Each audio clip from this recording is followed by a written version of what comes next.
avantage a-t-on d'évangéliser un peuple?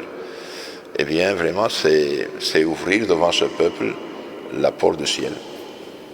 C'est le mettre dans le chemin, c'est le mettre sur l'autoroute du salut. Les peuples païens ne sont pas athées, mais ils se trompent sur Dieu, ils se trompent sur le chemin. Et donc le démon intervient pour les tromper davantage et puis les enseigner des vices et des péchés. Donc prêcher l'évangile à un peuple, baptiser un peuple, christianiser un peuple, en même temps aussi, c'est le civiliser. Pourquoi? Parce qu'une religion inventée par l'homme, une religion qui contient des erreurs, eh bien nécessairement a des problèmes aussi dans la morale et dans le comportement avec les autres. Le monde actuel, la civilisation chrétienne aujourd'hui, malheureusement en grande part falsifiée, eh bien la religion chrétienne, en même temps qu'il a évangélisé, baptisé les peuples, il les a humanisés, il les a civilisés. La civilisation chrétienne, ce n'est pas n'importe quoi. Et même tous les grands slogans d'aujourd'hui, des droits de l'homme, tout ça, en fait, c'est des idées chrétiennes devenues folles, disait Chesterton, avec raison. Le démon réellement se faisait adorer dans les idoles, les soi-disant dieux inventés, et enseigner des vices et des péchés. Un des pères de l'Église disait aux païens, si votre dieu Jupiter ou Zeus était un homme, il serait dans la prison pour les crimes et péchés qu'il faisait. Donc il enseigne les péchés. Donc évangéliser un peuple, en fait, c'est l'humaniser, c'est le civiliser, c'est le faire un homme comme il faut. Pourquoi? Parce que l'homme est une créature de Dieu, qu'il veuille ou non, et c'est une créature de Dieu, et il a besoin de la grâce de Dieu, de l'Esprit Saint de Dieu, de la sainteté, pour vraiment être un homme complet. L'homme qui n'est pas baptisé, malheureusement, en plus du péché originel, il peut avoir les péchés personnels. Et donc, il n'a pas la charité, il n'a pas l'Esprit Saint, même s'il peut faire de bonnes actions qui ne sont pas, qui ne méritent pas pour le ciel, bon, mais certainement, c'est un mélange dans sa vie des choses bonnes et des choses mauvaises. Tandis que quand on vit en état de sainteté, quand on est baptisé, on respecte le baptême, on vit en état de grâce habituel, eh bien, qu'est-ce qui se passe? Eh bien, il passe qu'on est plus humain. Le fait de respecter les 10 commandements, ben, c'est déjà respecter les droits de l'homme. Les droits de l'homme de Dieu, avec Dieu, selon Dieu, et pas des slogans inventés. Saint Antoine Maria Claret, ce grand prédicateur en Espagne, en Cuba, disait, moi je ne parle jamais des droits, je parle des devoirs. Si chacun fait son devoir, ipso facto, par le fait même, il respecte les droits de l'autre. Devoir du père de famille, devoir de la mère de famille, devoir de l'époux, devoir de l'épouse, devoir des enfants, devoir des parents, devoir des riches, devoir des pauvres, devoir des travailleurs, devoir du patron, devoir de tous, avec tous. Si chacun fait son devoir, il respecte les droits des autres. Et c'est ça que nous enseignent les commandements de Dieu.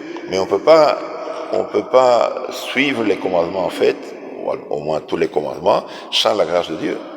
De là la nécessité des sacrements. Et donc ces héros de la foi, Saint Rombaud et tous les évangélisateurs de cette terre, eh bien, sont nos bienfaiteurs.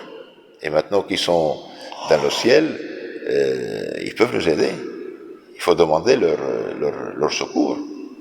Il faut demander à tous les saints qui ont vraiment travaillé dans cette terre, pour les dirigeants aujourd'hui de l'Église, j'ai dit, et aussi des dirigeants civils, et puis qu'ils veillent sur les villages, sur les villes, sur les paroisses où il n'y a plus de prêtres.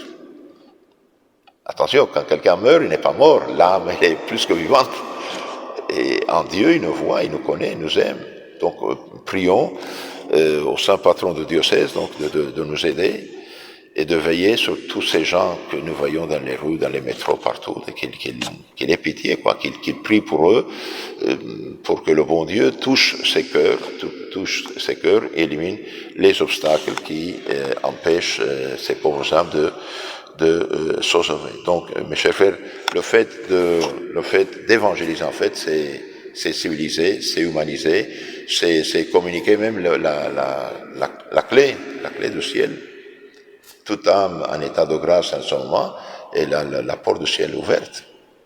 Et s'il a perdu la clé par le péché mortel, elle peut encore, ayant foi, récupérer le salut, récupérer grâce en se confessant.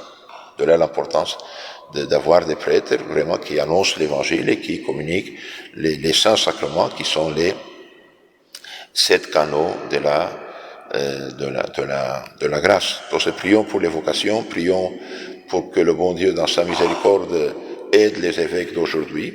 Ils sont, qu'on veuille ou non, sont les évêques. Quoi. Que le bon Dieu les aide, les ait lumière, les ait force pour faire leur devoir et empêcher la perdition des âmes. Ils sont les pasteurs. Un pasteur, vous savez, défendre les brebis contre les loups. Donc, prions, faisons des sacrifices, et comme dit l'Évangile, demandez, vous recevrez, et demandons la grâce des grâces, celle de persévérer et de ne jamais renoncer à la foi catholique. Dernier conseil que je vous donne, il faut toujours prier pour la persévérance des justes, pour qu'ils persévèrent, parce que le diable parfois décourage, nous attaque, etc. Priez pour la conversion des pécheurs, pour qu'ils ne soient pas sourds aux grâces que le bon Dieu leur donne, et donc se convertissent, se confessent. Et prions aussi pour la conversion des païens, parce que tous ces pauvres gens non baptisés, non chrétiens, quand même ils sont dans les ténèbres de la mort.